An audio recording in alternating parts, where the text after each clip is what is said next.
Have you ever traveled through time? We do it every day. Asgardia is a country with a population of more than 1 million people from more than 200 countries on Earth. Asgardia gives everyone equal opportunities, no matter what their earthly status is. It is possible to create and live in the future right now. Are you ready? Forward progress is the solution to the entire human race. Our mission is to bridge new horizons.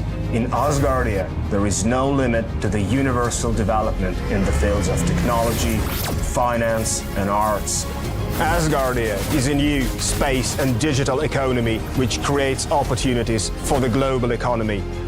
We deliver innovations. Do you want to get on board with us?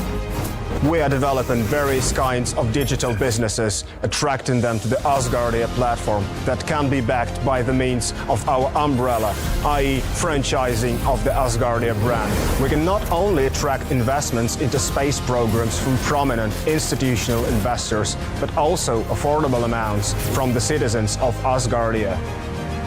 We comprise of more than 1 million people. Asgardia is a chance to realize one's dream. This is a dream-driven space nation. Asgardia is a chance to belong to a community of free-thinking enthusiasts, goal-driven dreamers, and fearless innovators, theorists, and scientists. We are the first space nation. One humanity, one unity. Asgardia. We are creating the future.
progress.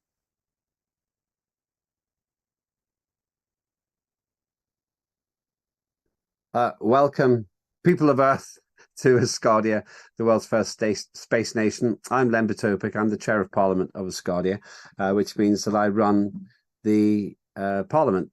Specifically, I serve the Parliament because I'm elected by Parliament to run affairs there. My role is to make sure that Parliament works as effectively as possible. It's got some political dimension because by agreement, by mutual consent, I do tend to advise what I think is right and wrong in certain discussions, but I don't enforce my view. There are votes on everything, and we'll talk about that in a short while. A success for me is that the Parliament of Asgardia is the key driving engine to build the world's first space nation and the world's first fully functioning digital democracy. In this series of seminars, we're talking about some of the basics, the building blocks that have made this possible. Shortly, you'll see something called the Act on Acts. And we're not going to go through it line by line, but we'll go through it in general terms. And it's one of the real bases of how Asgardia works. You don't have to be a constitutional expert. You don't really have to even be that interested in politics to enjoy this, because we're not going to have a heavyweight technical legal conversation. I'm not a lawyer, in fact. I often don't think I'm really very much a politician. I'm somebody who wants to get things done. And for me, politics is really a vehicle to serve people to achieve that. So in this seminar, we're going to talk about something called the Act on Acts. What's the purpose of it? How was it created? And what does it do? It won't take very long to explain that. And these seminars don't need to be long. They're helping you understand really the achievement that has been created in Asgardia. And I hope also it'll inspire you to want to be more involved as well. If you're not already a resident of Asgardia, maybe by the end of this seminar, you'll want to be. You'll also be able to ask questions. There's a system to do that. If you can't find the system, then please do have another look and let us know. I'm working with TJ, that's Triana Williams from the Justice Committee. That's our legal committee. And she'll be doing some of the talking about the actual document itself. So let me set the scene to begin with. First of all, what's the purpose of the Act on Acts? Actually, everything that we do is for the same reason. Everything we do is designed, and you have to remember this, to ensure the first baby is born in space. And I'll explain why in a minute. And also to create the first full-time space community. On that second point, you may think we already have a full-time space community in the International Space Station. But that's a research establishment. It usually has 6 people living on it, and they do it in 6-month shifts. In reality, if you live permanently in space, you don't come down for a rest. You don't come down to have children. You don't come down to live the rest of your life on Earth. You might be born in space, spend your whole life in space, and pass away there too, and have families. So we mean communities in the same way that the Pilgrim Fathers, when they went from Europe to America, didn't plan to come back at weekends. They stayed there and created an entire nation on the basis of the decision to cross an ocean. So the purpose of the Act on Acts and everything else we do is to make it possible for people to live like that in space. Within that, we want to see the first baby born in space, because it makes no sense at all if you have to give birth only on Earth. We won't get very far then. We won't live on Mars or further, because it's just not realistic to have a family where you only have children born on the Earth. So that's the big picture reason we do any of this. We don't make legislation for the sake of legislation. We make legislation for the sake of being successful in space. Let's now talk about the Act on Acts. Second point, why does it exist? It's because we needed to have a framework on how we make law. The Act on Acts may sound like a confusing phrase. To put it a different way, this is, in computer terms, the operating system for how Parliament works. It tells us how we can make laws. So it's a law on how we make laws. Why? Because we want to be consistent. We want to be transparent, and we don't want to have any surprises in the process, which really is complicated, but should be easy to explain. So the Act on Acts exists to make all the other acts easy to make or easier to make. The Act on Acts does not tell us what is in that other legislation.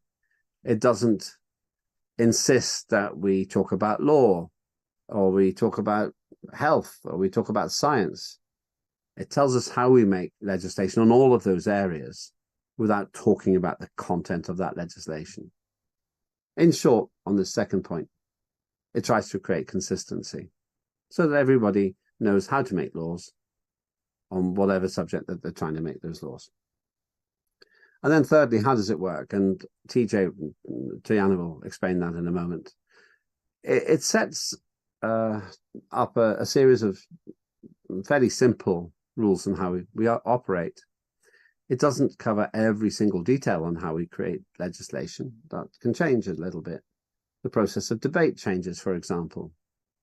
But it puts steps in place which defines how we make a good idea into a good law. It also makes clear some things that we shouldn't do, so that we don't end up with just pointless and circular debates which don't lead anywhere. As such, the Act on Acts is a piece of mechanics, if you like. It's a piece of operating system for our Parliament, which makes everything else work. Without an Act on Acts, you could guess your way through. I suppose you could make it work, but it would not be consistent. Then you would set precedents on how it works. And actually, some countries, such as the United Kingdom, do operate on the basis of precedent. So you can do it that way, but it's less consistent. For Scardia, since we're planning to have communities all over the cosmos, it's a nice starting point to have basics which are consistent and anybody understands. Maybe in 200 years' time, things will be different, but we're looking at it for the next 10 or 20 years. And for that, I think the Act on Acts is an effective piece of legislation. There have been a few small changes to it as well, and it's an evolving document, but we start from a very firm foundation. Let me summarize then. The purpose of this is to create a framework which gives us a law-making process that will work for when we live in the cosmos. It has to exist to create consistency, and it contains a pathway from an idea to a piece of legislation that anyone can use on any subject. So that's the big picture. Does it work? Yeah, it works pretty well. Where it has not worked, we've made modifications, and we will carry on doing that. But overall, this is a very good piece of work. It's a very good piece of process. I was a member of Parliament in the United Kingdom for 13 years, and they have good processes there too, but they did it through trial and error. Asgardia has learned from the best on earth and turned it into one simple operating system for Parliament when it makes laws, and that's why we call it the Act on Acts. TJ, let me hand over to you. I think you might be looking more at the content. How did you know? Because we planned this. We did. It's our operating system. That is very true. Good morning, everybody, and thank you guys for being patient for this webinar. We really appreciate your attendance today. And yes, we're talking about the Act on Acts. And the way that you described it as being an operating system is probably by far one of the best descriptions that I've heard so far, because it makes perfect sense. And I'll pull up the document so that you can kind of go over some of the main points of the document. Because like you said, it's pretty thorough. And it wouldn't make sense to really go through it word for word. There was one section I just wanted to highlight myself before you read it. And it's just section 2, because it just kind of reinforces what you talked about already just now. And kind of sums up what the document is primarily about. And me being a part of the Justice Committee, my whole goal for being a part of the committee and just being, regardless of being a deputy or not, was basically founded on the whole concepts and ideas of this document. So when we're talking about section 2, and I'm going to put a copy of the Act on Acts inside of the chat for anyone that is curious about wanting to look at the fine print and read all of the details in regards to the act. But when he talked about it, he basically laid down in section 2, for section 2, numbers 2 and 3. It basically talks about the purpose of safeguarding the integrity and uniformity of the legal system of Asgardia, like he mentioned before, and all laws shall be made in accordance with the basis of the supreme values and interests of Asgardia. I brought that up mainly because last week he did an amazing presentation discussing what the supreme values were and the importance of them, why they were created. And so this kind of follows suit with those values. And then the third one talks about even more on the operating system when we're talking about no individual, regardless of their position in private or public life, is above the law. The legislative process of Asgardia ensures the proper administration of the rule of law. And that is probably one of the biggest things for me that I gained from this, because the act is basically in place to help with the enactment, the amendment, and the annulment of legislations throughout the Parliament of Asgardia. So it makes perfect sense that this document was created. And the Act on Acts, the fancy name for it is the Act on the Enactment of Legislative Acts of the Nation of Asgardia. Fancy names there. Let me go ahead and share my screen if it will let me. I love how sometimes it doesn't. Don't panic. Oh, it does. It does let me. Hey, sometimes it's quite fickle. Can you see my screen? We can see your screen. Yes. Yay! Technical difficulties averted. Okay, cool. So there you go. There's the document. So we already talked about section 2. Let me move my face. There we go. So there was what we had discussed right here in section 2. Those were the main objectives. And we even kind of briefly mentioned section 3. This is section 4. So obviously, if you want to learn more about the definitions, I'm sure you can read what an act, what Asgardia refers to, a bill, citizens, constitution, all of those wonderful things. In Asgardia, we're pretty detailed, especially when it comes to the legal aspects. So we like to be detailed in our legislation as well, as he will mention. And then I'm going to stop right here, and then how about you just let me know what sections you want to go through. Yeah, this is section 5. Let's cover section 5.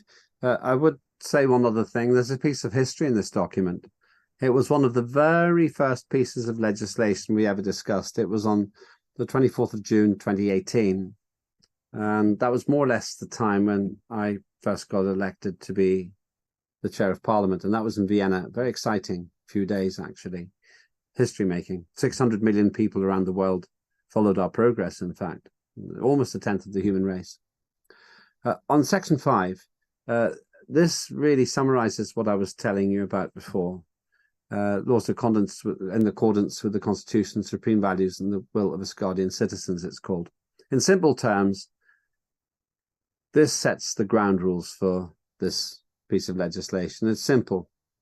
Everything has to fit with the Constitution and the supreme values. We talked about supreme values earlier this week. It means it's obvious in a way, but it's helpful to say it because while all of us, and people like me, were here in the early days, in 50 years' time, you need to remember that the Constitution and the supreme values have to be followed. And that's why it's there. An obvious point now, but something that it's worth putting in for when decisions are made in the future by those who were not here for the beginning.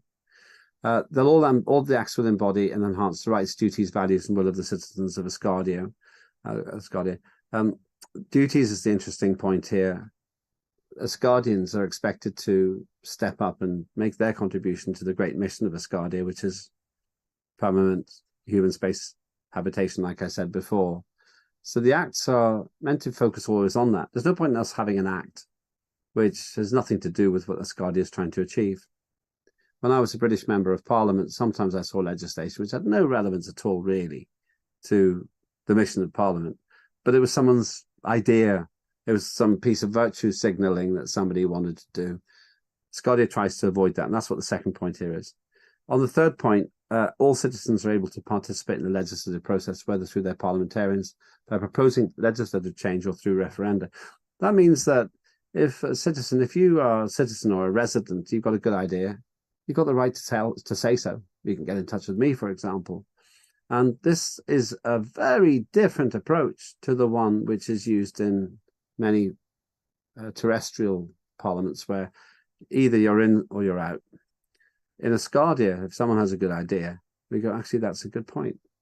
And a very good point was made to me the other day, just about something which we need to change. And I haven't done it yet, but it was just a resident of Asgardia who said, I think you should do this differently. And it was a good idea. So it's more inclusive than existing rather restrictive and rather hierarchical systems. I'll go on, and I'll throw to you about the chairperson. I know I am the chairperson, but I'll leave TJ to explain how she sees what I do.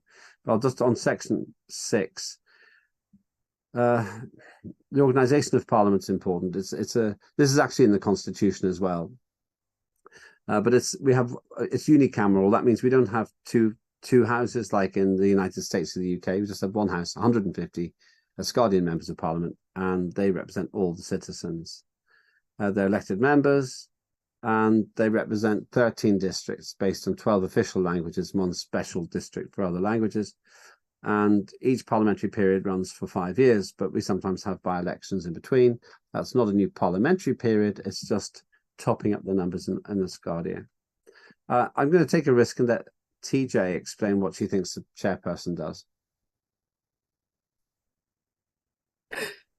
Oh my goodness. Pressure's on. You're on test now. In front of the chairperson.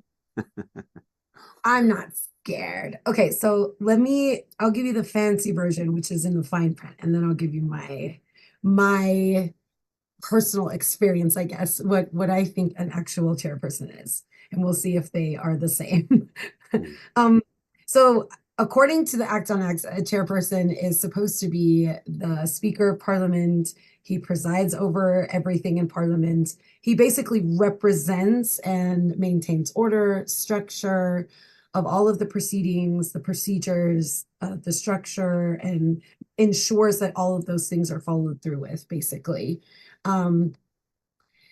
He's also responsible for overseeing all of the agendas for the Parliament, making sure that those agendas are followed through for the parliamentary settings, the legislative forums, and any other parliamentary settings that we have for our Parliament. He's also elected by the members of Parliament for the duration of each parliamentary period, which I believe is 5 years, correct? Mm. Yay, go me. Well done. I'm gonna do it. So the election shall take place during the first day of each parliamentary period. So in order for him to fulfill duties associated with this vital position of Parliament, the chairperson shall be assisted by an administrative office and staff, which he has, and I believe that's Elena. I think. Yeah, it's Elena, and also Linda is essentially And the people Linda I work Luce, with the yes. most. Yeah. I was like, whew, okay. So, but my vision of the parliamentary is he's definitely all of those things, but for me he's just significantly more. I don't think there's really a category for him in Parliament. I know that this is his second term. I have this like awesome little blurb for him. He was elected to Parliament for a second term. It says, moreover, an absolute majority of the Parliament members voted for his candidacy for the position of the chair of the Asgardia's legislative power branch. How fancy. He is more than, he's a mentor, he's an advisor, he is a colleague, he is somebody that you can go to and you know you can trust. He is somebody you can go to, and he's more than just an advisor and a mentor and somebody that maintains structure. He's not, I don't envision him as somebody with a whip and chains saying, don't do this and don't do that. He maintains more than structure.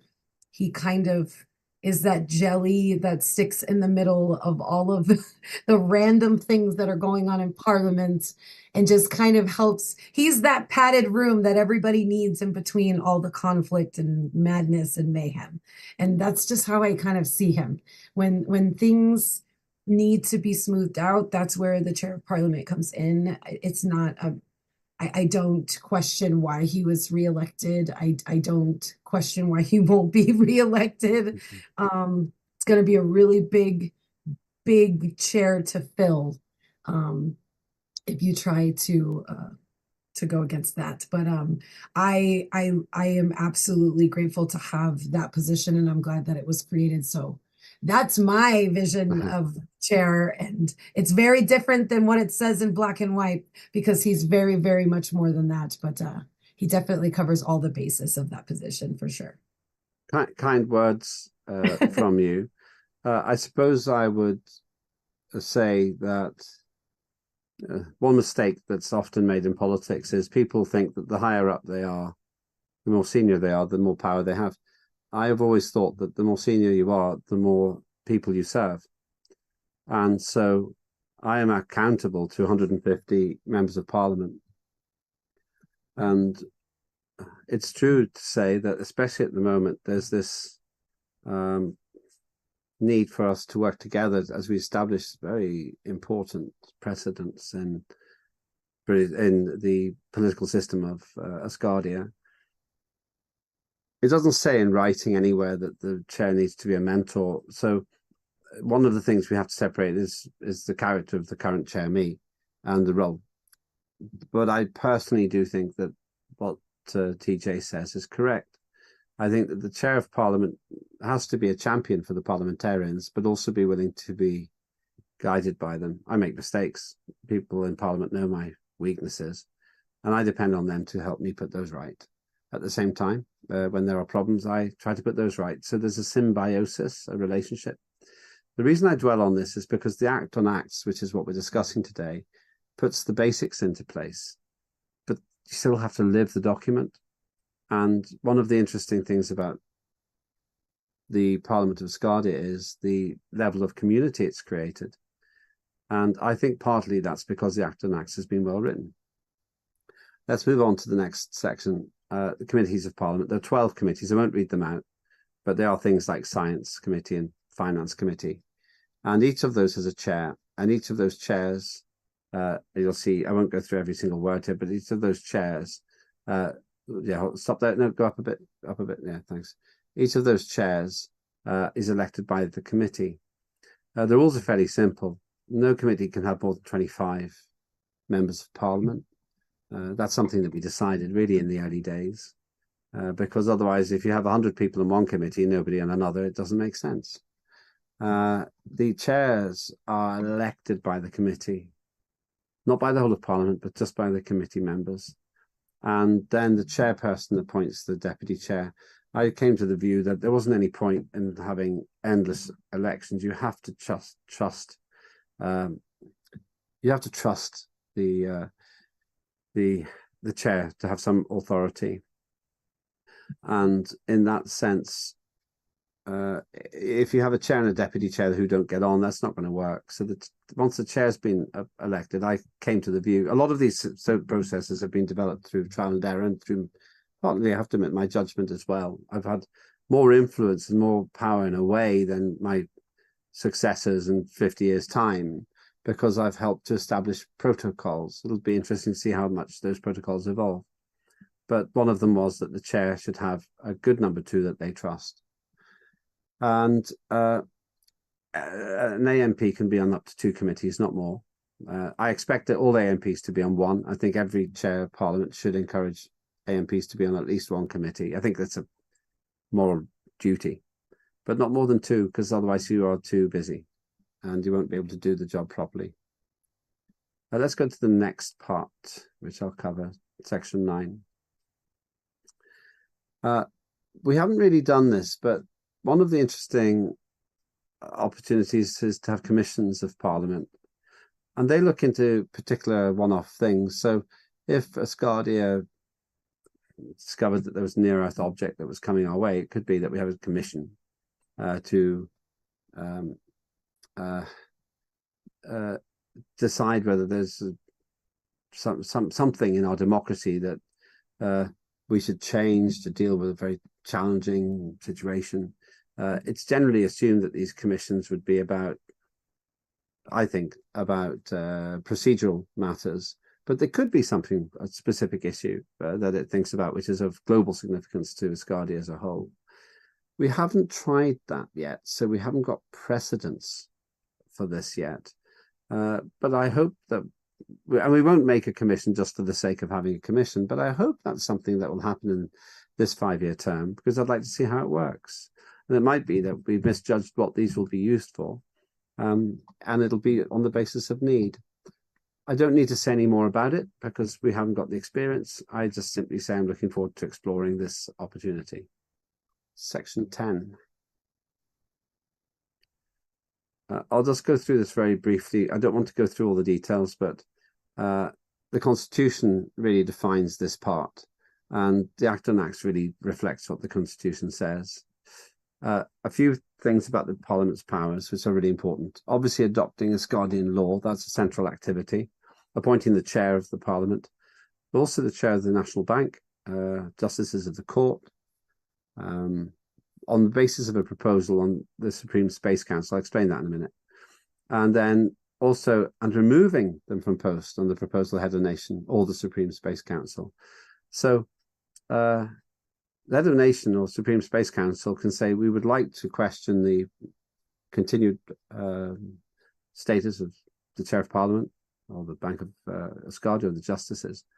And the Supreme Space Council, which is the most senior committee in the whole of Asgardia, can initiate that process. It can also, Parliament, appoint and remove ministers on the proposal of the chair of the government. It can appoint auditors, call elections for the head of nation, and actually decide on the resignation of the government individual ministers. I'm actually going through all of it now because I realise it is quite important. It approves the head of nation's decision to declare a state of emergency if that near-Earth object is coming towards us. Maybe that's something that we'd be doing. Call referenda. We had a referendum on the Constitution recently. And also hold parliamentary hearings and investigations. And I think that might be one way in which there's an overlap between this and the previous point, which would be commissions. But those are all the things that Asgardia can do, this Asgardian Parliament can do. Can you just go down? It also has the capacity this is just in terms of powers, to modify acts which already have been passed. And there's a list of ideas there functioning in Earth or in outer space. I won't list those, but essentially that list is meant to cover things that we could think of, but it's not exhaustive. There may be other things that Parliament needs to deal with that we haven't thought of. I've always said once we're in space, we'll probably have to make decisions that we haven't thought of before. And that's really important because there's an opportunity there, an opportunity for us to recognize the evolutionary nature even of the Act on Acts and indeed the Constitution. Just you're going to go down to the next section. I don't want to read any of those out. Now, I'm doing quite a lot of the talking here because I've been closely involved with the development of a lot of this from the early days. So a chair of Parliament in 40 years' time won't be able to do this because they weren't there at the start, not to the same extent. They can't talk from first-hand experience. So I will talk a little bit more. The sittings, this is a really interesting part for me. They can be conducted physically or virtually. What does that mean? Asgardia is the first fully functioning digital democracy. That means that we have made a successful operation of being virtual and online, and we actually mainly meet digitally, and no other democracy in the history of the Earth has been so successful. At doing this, why would I say that's successful? Because we've actually handled it in an intelligent way, and there hasn't been a conflict between people on a human basis. We've actually done it as colleagues and a collective rather than people trying to gain power. And one of the great things about Asgardia's constitution is we don't have political parties. And I think that's a massive benefit. We have usually 4 sittings. I like to think that one of them will be physical. I'm hoping that we'll have a physical one later on this year. I'll be speaking to our head of nation about that fairly soon. It says 6 sittings, but we actually usually have 4. And that's one of the things I think we may need to change. Why? Because we've discovered that 4 sittings a year seems to work. We have other informal forums. One's called the Asgardia Legislative Forum. It doesn't exist in the Act on Acts because it's not actually a constitutional thing, but it serves a purpose, which has actually reduced the pressure on us to have 6 parliamentary sittings. So in a way, you could say that we're not following this rule, but it makes sense because if we were following the rule of 6, then it would be too much at the moment. Because that's a good example of something that we need to correct, and it shows it's an evolving document. Let's go down. There are various other limitations and times and so on, which you don't need to go into now. It's interesting and important for me, but it's not important for anybody else. Most of our parliamentary sittings are open, I would say. Sometimes we have closed sessions about finance and so on, but we try to be open. It's unedited, it's uncensored, and you, as a viewer, anywhere in the world can watch it. And that's a really important aspect. The language point is important. TJ, do you want to explain this? My apologies, I had to unmute. Okay, so the language setting, so primarily we speak all of our settings in English. However, we do have the available resources to simultaneously interpret all of the other official languages, and it states right here we have 11 additional languages that are considered official in Asgardia. So we do have the capabilities to do live captions, which I've witnessed myself during, especially during our legislative forums when we have a lot of our parliamentarians coming out to produce new legislation and reading their legislation. I've literally been a part of forums where we've been able to experience Turkish languages in Russian, languages in Spanish. So we have a variety of different languages that are spoken within our community, and we do have resources available. We don't have access to every language in the world, but we're working on it and building on that. But we do for the 12 languages that we have at the moment.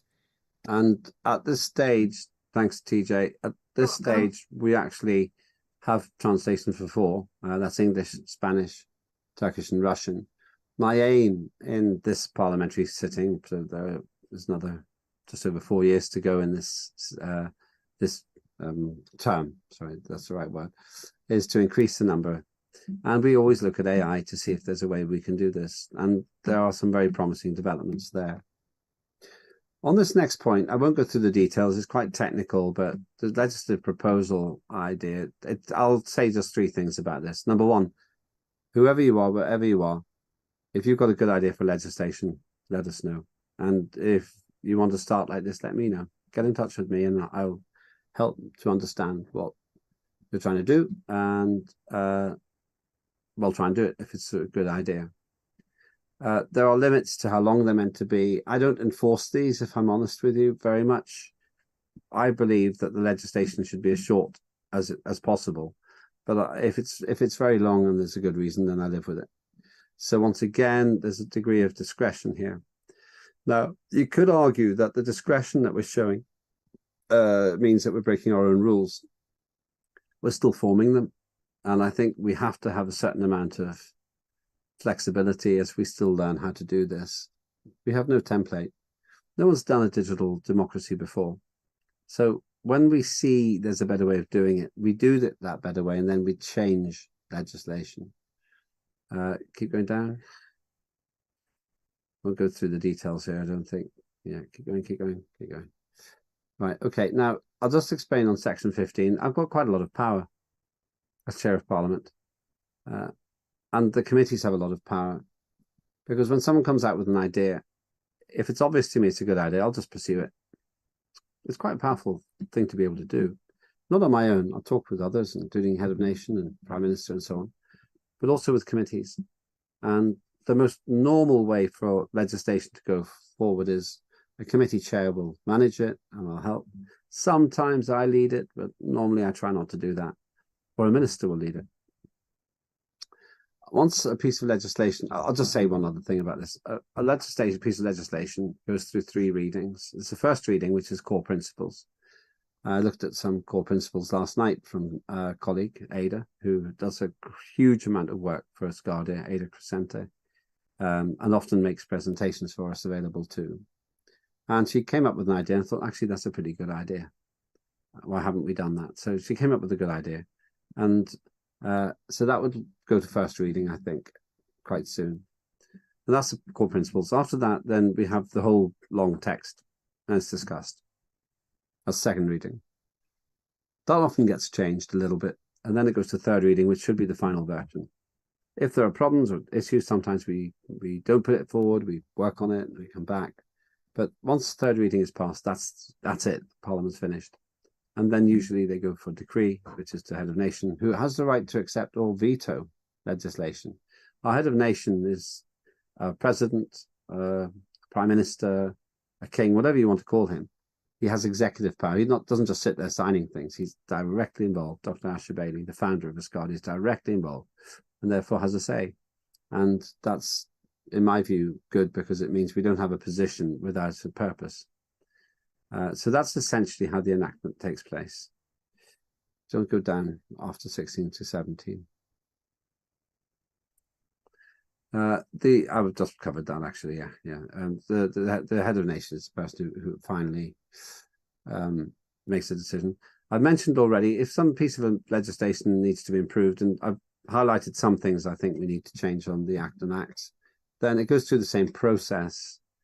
It goes to Parliament and then it's discussed. It doesn't need to go through first, second, third reading. It's an amendment.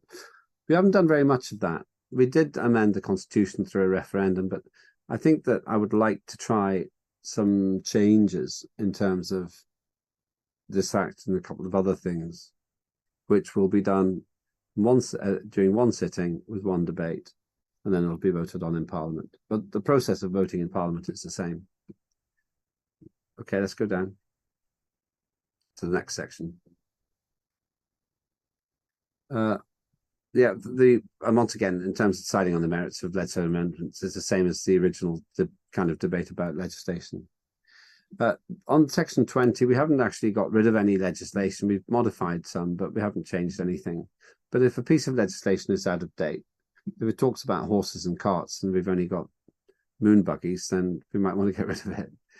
Or if there's something which history of Asgardia means has become obsolete or different, or perhaps even requires us to see things in a different way because of life experience, then there is a way to do it. And it's very much the same process as I've described, so I won't repeat that.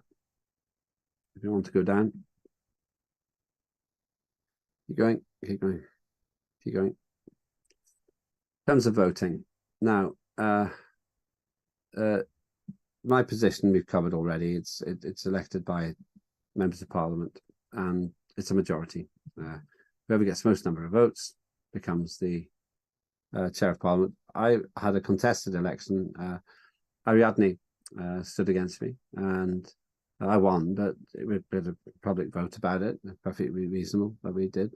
Ariadne Gallardo was the other candidate, so it was a contested election, and that's how it will always be for the position that I hold. In terms, keep going down. I won't do that part. Just keep going down a bit further, because that's self-explanatory. So I won't go into that now. Just trying to avoid inconsistency. Right, hold on there. When there's voting in Parliament, it's a recorded vote so that you can see who voted how, and it's by a majority. You can vote yes, no, or abstain. And it's expected that parliamentarians will participate in those votes. Now, this next one's interesting again. We haven't done it, and I won't go into detail. It's not the most important thing for now at this stage in Asgardia's life. But Parliament can be suspended or dissolved. The head of nation can do that. and then we'd have elections within 90 Earth days after a parliament is dissolved. And Parliament can be suspended during a national emergency or crisis. There was a big debate about whether that gives head of nation too much authority. But think about it this way. Head of nation is appointed by Parliament and is elected, incorrect. The head of nation, the Prime Minister, is appointed by Parliament. The chair of the committee, the chair of Parliament, is appointed by Parliament. Head of nation is elected by the entire Asgardian presidency. All residents of Asgardia and future citizens can vote for the head of nation. So when people say, "Oh, that's a lot of power," that position is the only one that's elected to that senior position by the whole of Asgardia. All AMPs are elected by Asgardians too. That's true. But in terms of having one singular position of supreme authority, the head of nation's position is the only one which is directly elected. So I think that's reasonable. You have to trust people to an extent. People go on and on and on about democracy and having referendums all the time and decisions. We have to have a hierarchy. That's how the human race works, in my opinion. And that's why the head of nation, in consultation with the Supreme Space Council, can suspend Parliament if there's an emergency. We haven't had that position yet, but it is there. Let's go down.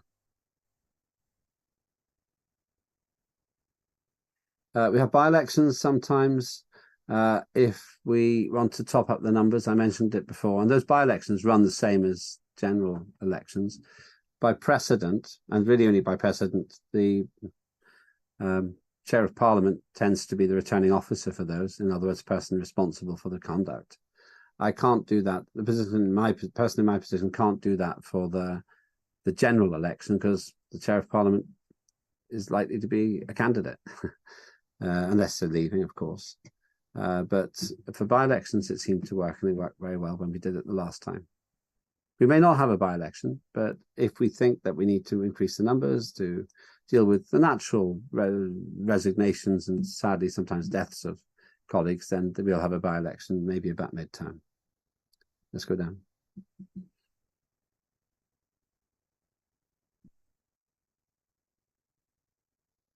The duties of parliamentarians are fairly clearly defined there, but really, and as all parliamentarians have to be citizens, but that's obvious, but really we're still developing those duties and responsibilities.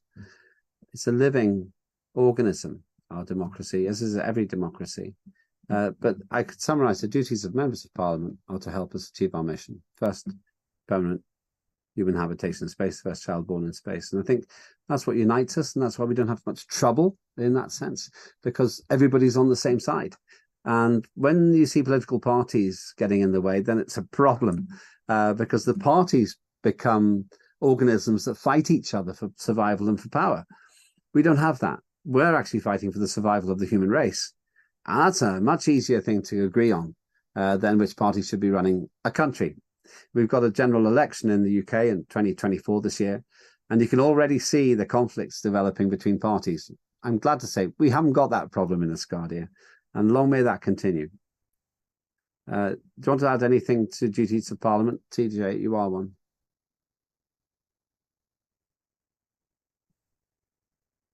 You to unmute. Of course, I'm on mute. It's because it's at the top of my screen when I'm sharing. No problem. I think this section is extremely important. I like started shaking my head and I'm like, duties of Parliament. Some people think that we don't take this very seriously. This job is a very important job, and it means a lot when you're involved in a government organization or a political organization. Regardless whether it's a non-party organization or not, we all have a duty to serve in one way or the other. And I just think it's important, and I'm glad that the Act actually like specifies it in such a specific way. I was over here taking so many notes, like as we were going through and as you were reading, because there were quite a few things, even being a deputy of justice, that I didn't even pay attention to, including some of the things in this section alone. When they're talking about attendance and voting, I remember how vital this section was, because you could be present and literally not vote at all, and that can become an issue. I've been told in the past, and we have to make sure that we're providing reflective practices at all times. So, like, practice what you preach. We need to represent Parliament. So I just think that this section is extremely important because it tells us that we have a responsibility to our job and to Parliament, and we need to make sure that we are doing it to the best of our ability, ethically and responsibly, and to the best of our ability. So that's my take. Thank you. And they do a good job, and we're still maturing and learning that process. Many parliaments have been around for centuries. We've been around for 7 years, and I think we're 6 years. 6 years, and I think we're doing a pretty good job without the problems that have been created in other, perhaps more aggressive environments where the parliaments fight for power rather than fight for a future. I'll just add 2 more things. That's the whole document. Thanks for doing that, TJ. For sharing the screen. 2 thoughts, and I'll finish on this, and then we'll go to questions. The first thought is this. Although technically I'm appointed by the chair of Parliament, and that's my role at the moment, is appointed by Parliament, I feel a moral obligation to the whole of Asgardia, because if Parliament doesn't work, then Asgardia's got a problem. And my feeling is that, therefore, I have to be aware of what Parliament needs to do to make Asgardia work. And that takes energy, but it also means listening. In the Dallas eclipse event, which is coming up next week, well, in 10 days' time or so, 9 days' time, 8th of April, 2024, I'll expect to meet colleagues and other Asgardians. I'll be listening, because maybe they'll tell me things that need to be done better. And I think that the job has to reach out beyond just Parliament. I think you could not be the chair of the Parliament of Asgardia if you just thought it was about running meetings. It's about leading. It's about being part of this mission. It's about giving people belief and problem solving. And those problems can be quite tough. The second and the final thing I'll say is this. The Act of Acts, as you can see, is a living document. There are 1 of 2 things that we need to modify in it. But the team of parliamentarians understands that. And that leads to something which is so rare in politics that I experienced in my life: common sense. If something isn't working right, we do it better. When you're in space and there's a leak in the spacecraft, you don't look at protocol. You follow procedure, but you don't look at some administrative protocol. You fix the problem. And I think that we fix the problem, and then we retrospectively modify things that need to be fixed. And that's common sense, and that's teamwork. So far in Asgardia, I have not seen examples of where one person tries to destroy another person just on the basis of technical responses. And that's really refreshing. Is Asgardia working? Yeah. I wouldn't be still doing this if I thought there was a big problem. I actually think we're finding far more solutions than we ever have done. And the Act on Acts is the framework, as you've seen, which defines how we do it. A living document that gets modified, which gets used, but which is consistent. And like Asgardia as a whole, it puts the mission first, not personal ambition first. And that's, I think, what makes Asgardia unique.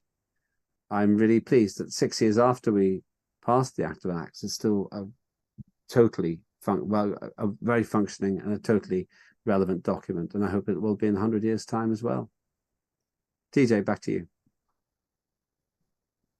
Wow. The Act on Acts is, first of all, thank you for the overview of the document and your attendance today. It was extremely valuable for you to be here. As the chair of Parliament, you have given such valuable input on 3 very valuable things: the Constitution, the Supreme Values, and the Act on Acts.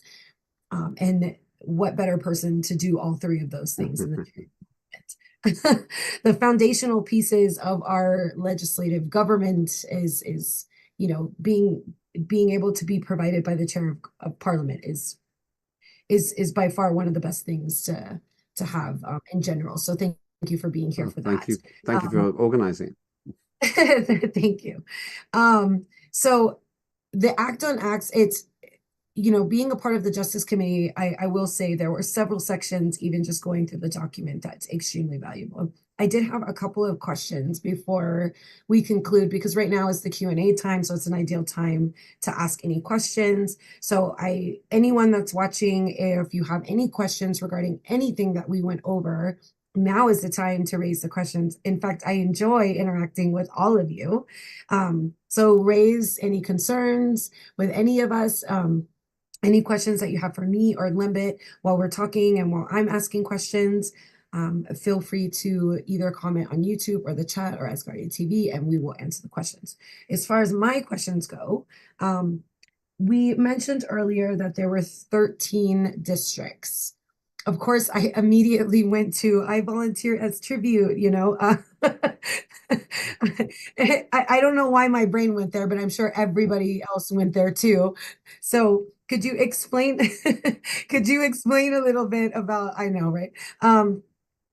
That's my nerd moment. Could you explain a little bit about the 13 districts and what those districts represent and why they're separated into those districts? I'm a part of one of them, but I would love for them to be able to understand what that meant. But very, very simple.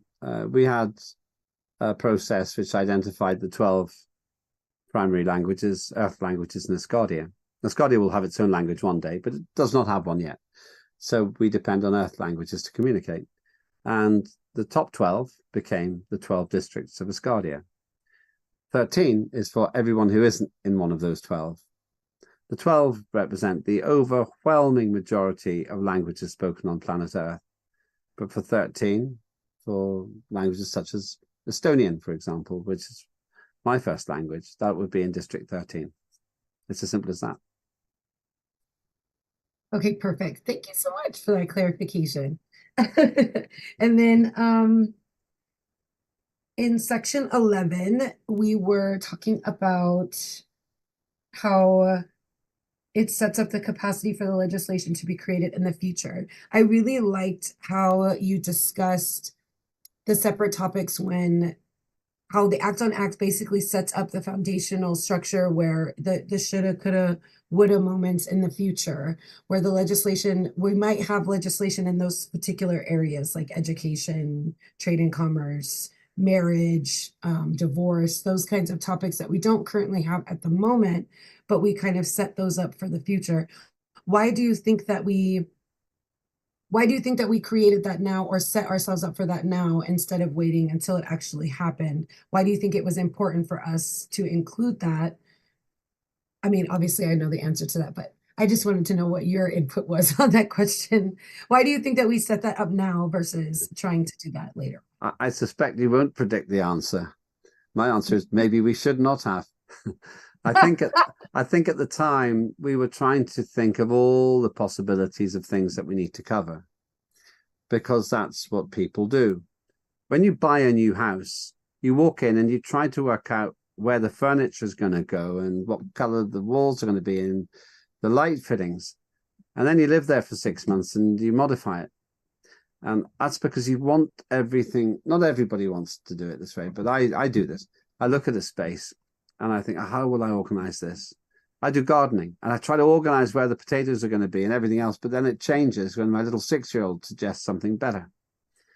So I think that we were trying to list the things we need to resolve, partly in order to be able to understand where the priority legislation is, but maybe we did not need to put that into the Act on Acts, to be honest with you.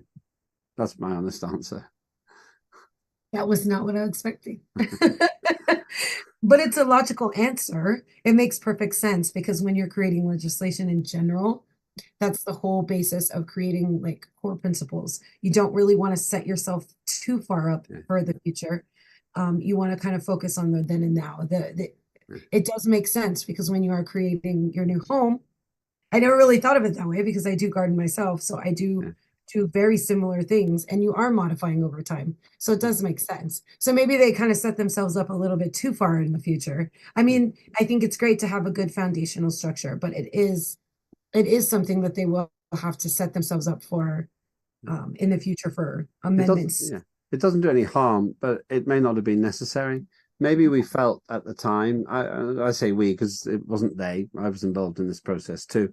Maybe we felt comfort in having an idea of the list, the agenda, just in case we run out of ideas.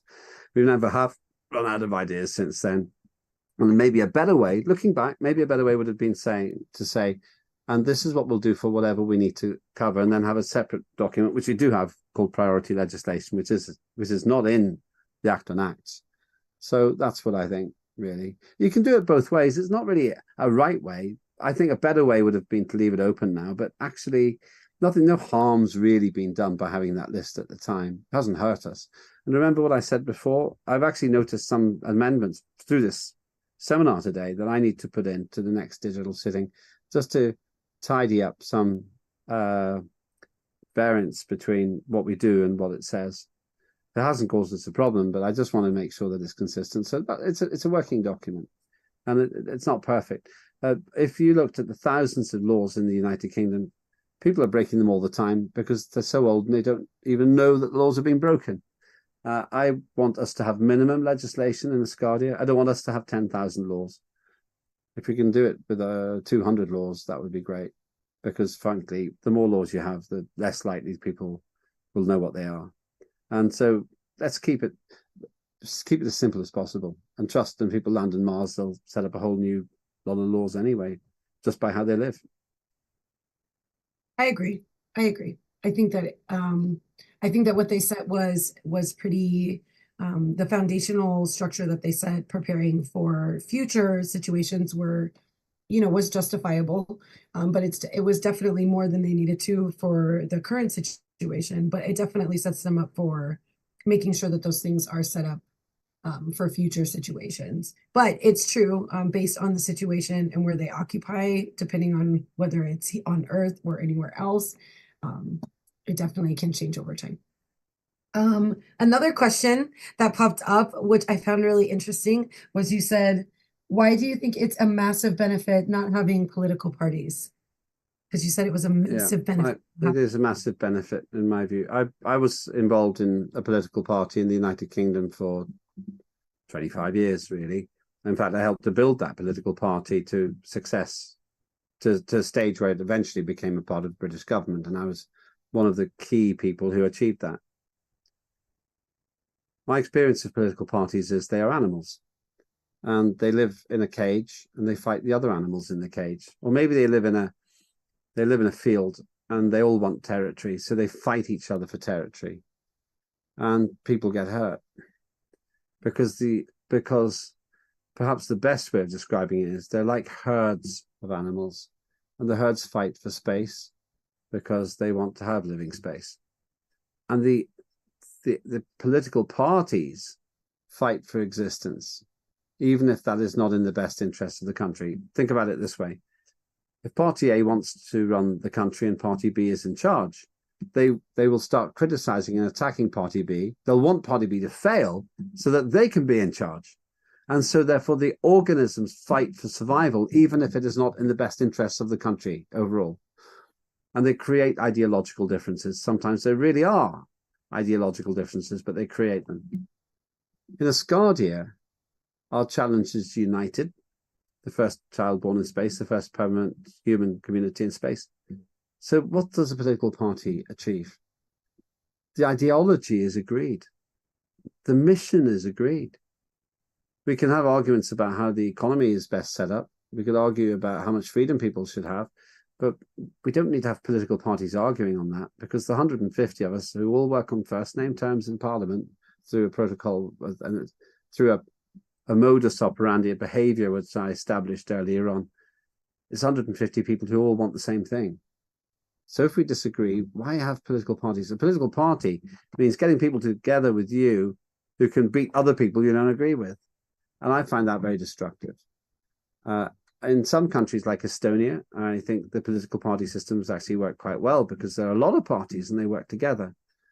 They still fight for power. But in Asgardia, it would be pointless.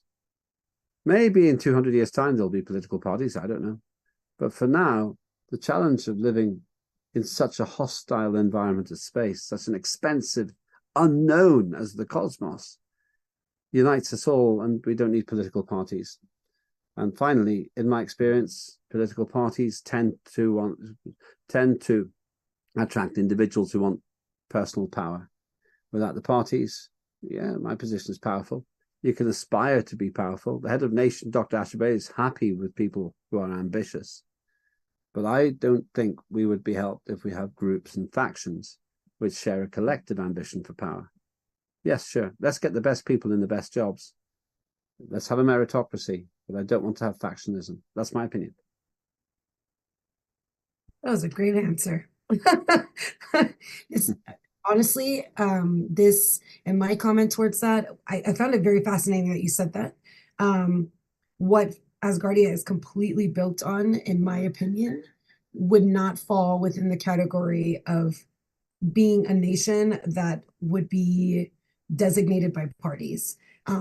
If anyone that knows me, in fact, both of us have been on TV radio shows together where I designated myself as one particular party, but I definitely, what comes out of my mouth says the opposite.